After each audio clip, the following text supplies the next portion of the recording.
দুরুদ যে আমরা পড়ব, দুরুদের তো একটা যে কোন দুরুদটা উত্তম, উত্তম বা কোনটার পাওয়ার বেশি, কোনটার আমলের নেক আমল বেশি, কোনটার একটু কম, এমন তারতম্য আছে না? হ্যাঁ, নাকি যেটা মন চা মুখে দেয় এটাই পড়বেন?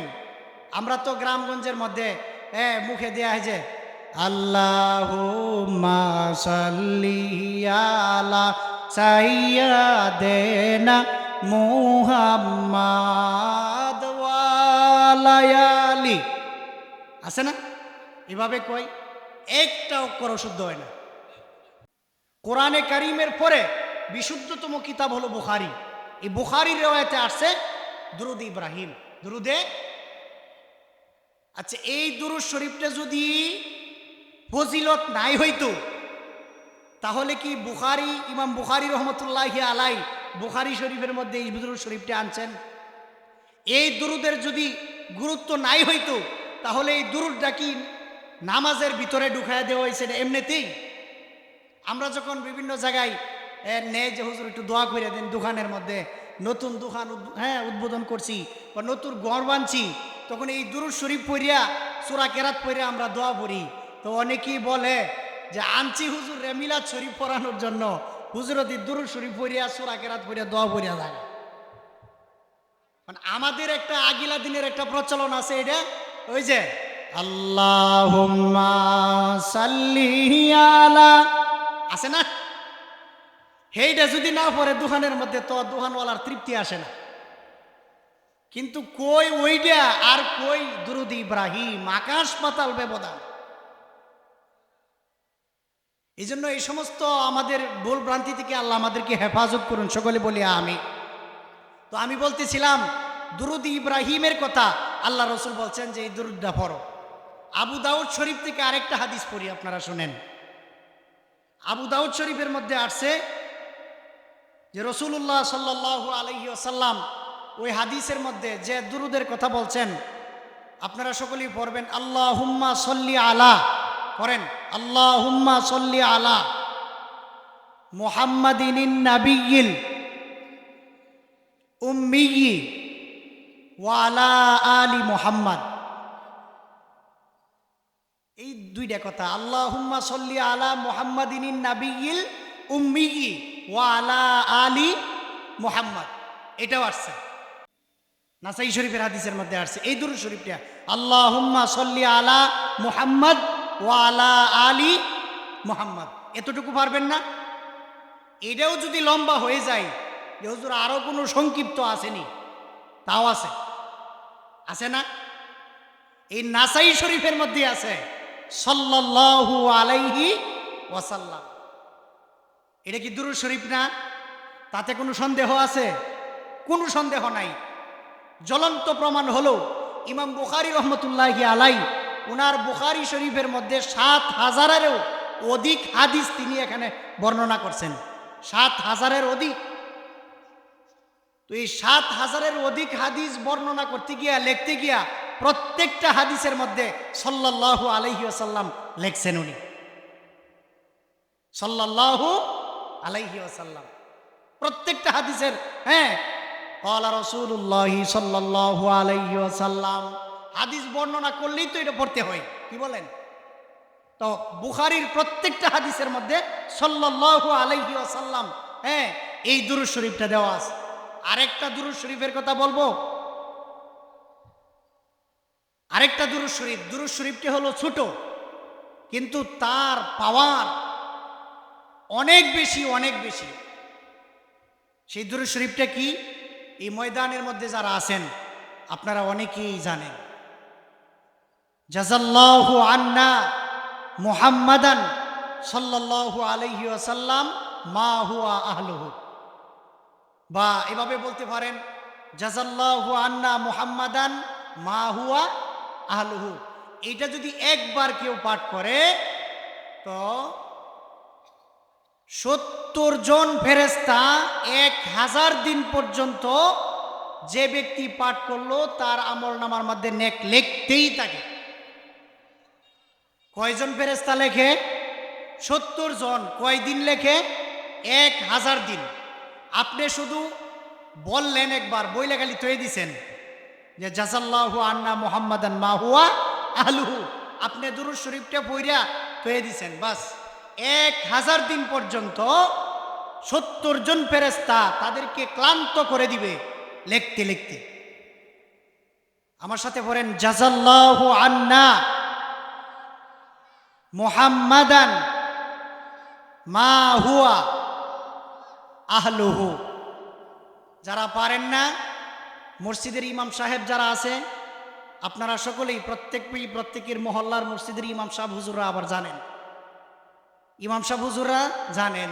উনাদের কাছ থেকে এটা যদি আরবি সম্ভব হয়, যে আপনি আরবি পারেন তো আরবিতে লিখে নেবেন, আর যদি আরবি না পারেন তো বাংলাতে লিখে নেবেন। শিখিয়া আবার হুজুরকে শুনাইবেন যে হুজুর শুনেন তো দেখি সহি শুদ্ধভাবে আমার দুরূদটা হয় কিনা। প্রত্যেকটা ইমাম সাহেবই চাই যে মুসল্লিয়ানে কেরাম যারা আছেন তারা কিছু না কিছু শিখুক, তারা মসজিদের দিকে আসুক, 5 ওয়াক্ত নামাজ আইসা মসজিদে পড়ুক। মানে আমাদের অবস্থা কি, 10,000 টাকা বেতন দেয়া, 8,000 টাকা বেতন দেয়া মসজিদের মধ্যে ইমাম সাহেবরাই কিয়া আমরা ফালায় রাখছি যে নামাজ যা পড়বো ইমাম সাহেব তো বেতন দিয়ে রাখছি, ওই হুজুরে তো টাইমে টাইমে পড়ার যা পড়বই হুজুরে থাক, সমস্যা নাই, মসজিদের কাজ চলতেছে, আমরা দুনিয়া লিয়ে বইরা থাকি। বিষয়টা এমন না, মানে কোনো টেনশন নাই যে হুজুর তো আছে, ওই বুঝেন না কথাটা। বাবা মরছে, বাবা মরার পরে কোনো টেনশন নাই, হুজুর তো আয়া, বুঝেন না কথাটা, গোসল দিবে, জানাজার নামাজ পড়বে, কবরস্থানের পাশে যাওয়ার পরে যা পড়ার কাম হুজুরই পড়বো না। বলেন, একজন ইমাম সাহেবের আপনার বাবার জন্য যে পরিমাণ দয়া আর আপনার দয়াটা, এটা কি আকাশ পাতাল ব্যবধান না? ইমাম সাহেব হুজুর চাইব কমিটির সাফে না গেলে সমস্যা, ইমাম সাহেব হুজুর গিয়া ইমাম সাহেব হুজুরের দায়িত্ব পালন করবে। কিন্তু আপনি আমি যে বুবার মতন গে খারেতেই কবরের পাশে গিয়ে বুবার মতন একটা সূরা পড়বো, মানে সূরা বাইর হয় না, এমন সন্তানও আছে ইনতে জিয়ারত চলতেছে, আর ওই দিক দিয়ে কারো সিগারেটটা শেষ হয়েছে না, বুঝছেনি, মানে খাওয়াতে আসি না তাই নে, কিন্তু সিগারেটটা শেষ হয়েছে না, ইনতে দোয়া দৌড়িয়েছে, আরেকজনে ডাকতেছে কি কি কোনো ইয়েও নাই, আদব কায়দা নাই, হুজুর আপনার বাবার কবরের মধ্যে দোয়া করবো, আর আপনি খায়া ফুটকিটার মধ্যে একটু রাহে, বুঝছেন না, রাই খেয়া ফালা এতই যায়। আর সিগারেট কুরদের মধ্যে আরেকটা লোক আছে, এই যে ফুটকিটা যে জায়গা দেখবো এটা একটু হায়ালো পিছেতে লইয়া কেমন শেষ রাই খাইছে, একটু রাখলো না, আছে না এমন, কেমন লুকে খাইছে একটু রাখলো না। সম্মানিত হাজরিন, এগুলো বলা উদ্দেশ্য না, আমার বলা উদ্দেশ্য হলো মসজিদের ইমাম সাহেবদের কাছে যাইবেন, ওনাদের কাছে আপনারা গণ সময় দিবেন, বেশি বেশি সময় দিবেন, হ্যাঁ, হুজুরদের কাছ থেকে কিছু শিখার চেষ্টা করবেন, লজ্জা দেওয়া উদ্দেশ্য না। এই যে সিগারেটের কথা বললাম মাঝখানে, সত্যি কথা, লজ্জা দেওয়া উদ্দেশ্য না, আপনাদেরকে একটু বোঝানো উদ্দেশ্য। দুনিয়াতে 2টা খাবার আছে, কয়টা খাবার? 2টা খাবার। দুনিয়াতে জাহান্নামী কোনো খাবার নাই, জাহান্নামী কোনো খাবার দুনিয়াতে নাই। হাল আতাকা হাদিসুল গাশিয়াহ, একটা সূরা আছে না, এই সূরার মধ্যে একটা আয়াত আছে না, লাইসা লাহুম তাআমুন ইল্লা মিন দারি', আছে না, লাইসা লাহুম তাআমুন ইল্লা মিন দারি' লা ইউসমিনু ওয়া লা ইউগনি মিন জু'। কয় জাহান্নামের মধ্যে দরি ছাড়া কোনো খাবার থাকবে না। লাইসা লাহুম, লাহুম জমিরের মার্জা হলো জাহান্নামী ব্যক্তিরা, যে জাহান্নামী ব্যক্তিদের জন্য নয়, তো আমন জাহান্নামের মধ্যে কোনো খাবার, ইল্লা তবে হ্যাঁ আছে, মিন দরি নামক খাবার আছে। দরি নামক খাবারটা কি? যে খাবারটা খাইলে পরে লা ইউসমিনু ওয়া লা ইউগনি মিন জু, তার শরীর হৃষ্টপুষ্টও হবে না এবং ক্ষুধাও নিবারণ হবে না। জাহান্নামের মধ্যে যে খাবারটা আছে ওই খাবারটার 2টা গুণ। কয়টা গুণ? 2টা। ওই খাবারটা খাবার পরে না তার শরীরের মধ্যে কোনো হৃষ্টপুষ্ট হবে, না তার ক্ষুধা নিবারণ হবে। এবার আপনাদের কাছে আমার প্রশ্ন, সিগারেট খাইলে কি ক্ষুধা নিবারণ হয়? শরীর কি হৃষ্টপুষ্ট হয়? তাহলে বোঝা গেল এই সিগারেটের মধ্যে জাহান্নামের খাবারের যে গুণ আল্লাহ রাব্বুল আলামিন কোরআনে কারীমের মধ্যে উল্লেখ করছেন, ওই গুণগুলা এই সিগারেটের মধ্যে পাওয়া যায়। কি বলেন? আপনারা বলবেন যে হুজুরে শরম দিতেছে। না, কোরআনের আয়াত, এই কোরআনের আয়াতের মধ্যে যেভাবে বলছে জাহান্নামের খাবারের 2 গুণ, ওই 2 গুণ উলামায়ে কেরাম রিসার্চ করে দেখেন যে দুনিয়ার খাবারের মধ্যে যদি এই 2 গুণ থাইকা থাকে তাহলে সিগারেটের মধ্যে আছে। এই জন্য আপনাদের পায়ে হাত রেখে আমি বলতে চাই, পায়ে হাত রেখে বলতে চাই, যারা আমার বাবা সমতুল্য যারা আছেন মুরব্বিয়ানে কেরাম, এরপরে যুবক ভাই যারা আছেন, আল্লাহর রস্তে এই খাবারটা ইনশাল্লাহ আমরা ছেড়ে দিব। রাজি আছি না ইনশাল্লাহ? আল্লাহ আমাদের সকলকে আমলের তৌফিক দান করো। সম্মানিত হাজিরিন, তো আমি বলতেছিলাম এই দুরূদ শরীফটা লেখা হুজুরের কাছ থেকে আইনে তারপরে আপনি শিখবেন, শিখে আবার হুজুরকে শুনাইবেন যে হুজুর এই দুরূদ শরীফটা শুনেন যদি কি হয়নি। রাজি আছেন না ইনশাল্লাহ? এই দুরূদ শরীফের আমল আমার এই আজকের এই আলোচনার মধ্যে আপনারা কি শিখতে পাইলেন বলেন? দুরূদ শরীফের আমল একটা বিষয় নিয়ে আমি আলোচনা করছি যে দুরূদ যদি কেউ পড়ে, এই দুরূদে রসুলের শাফাআত পায়, সে রসুলের শাফাআত করবেন। আর রসুলের শাফাআত করুক এটা আমরা সবাই চাইতো ইনশাল্লাহ, চাইতো ইনশাল্লাহ। রসুলের শাফাআত আমাদের দরকার।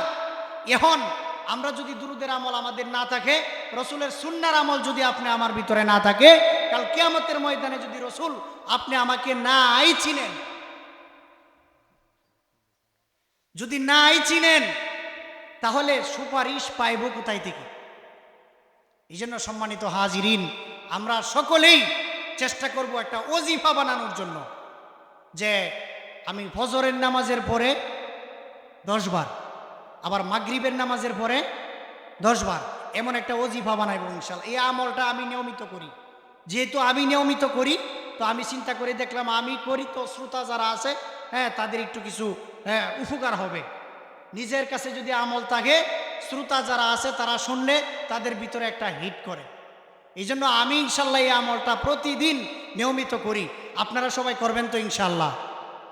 সকালে 10 বার, আবার সন্ধ্যায় 10 বার। যদি সারা দুরূদ শরীফ না পারেন, কমস কম সাল্লাল্লাহু আলাইহি ওয়াসাল্লাম কম পক্ষে 10 বার করে পড়বেন। আর উপরে যত পারেন, উপরে যত পারেন। সম্মানিত হাজিরিন, আশেক আর মাশুক, আশেক আর মাশুক তাদের মধ্যে প্রেমটাই তো হয় এভাবে। 100% মানুষের মধ্যে আপনি 30% মানুষ খুঁজে পাইবেন, আরো কম, যে খাঁটি রসুলের আশেক। কিন্তু সুন্দর করিয়া ব্যানার দেয়া আশেকে রাসূল দেয়া এই বাংলাদেশের মধ্যে বিভিন্ন উদযাপন হইতেছে না? রসুলের খাস আশেক যারা, রসুলের খাস আশেক যারা হবে, তারা কোনোদিন রসুলের সুন্নার কোনো খেলাপ কাজ করতে পারে না। এই যে আমাদের এই সমস্ত এলাকার মধ্যে, এখানে যারা আছেন সবাই তো এলাকা নাকি?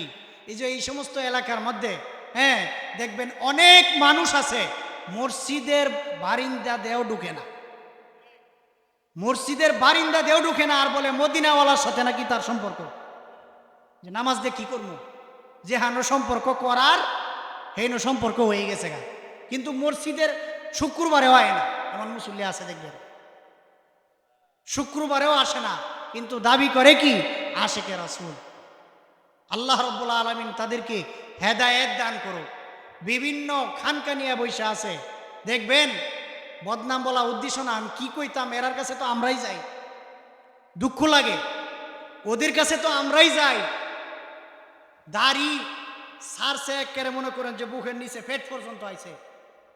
খানকা, বিভিন্ন খানকার মধ্যে বৈশা আছে ওরা, মুখ ছাড়ছে একবারে টুট গুড়িয়া একবারে দাড়ি পর্যন্ত আইছে। বুঝছেন না কথাটা?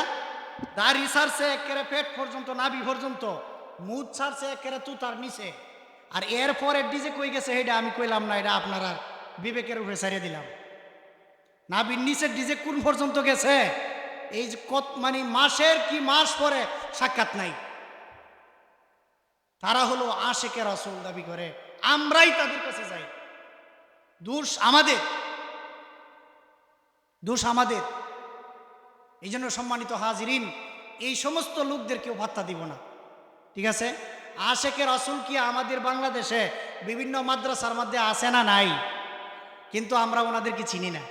এই যে আজকে যিনি আসছেন আমাদের নানুপুরের পিসাব, আধ্যাত্মিক জগতের পীর, আধ্যাত্মিক জগতের পীর।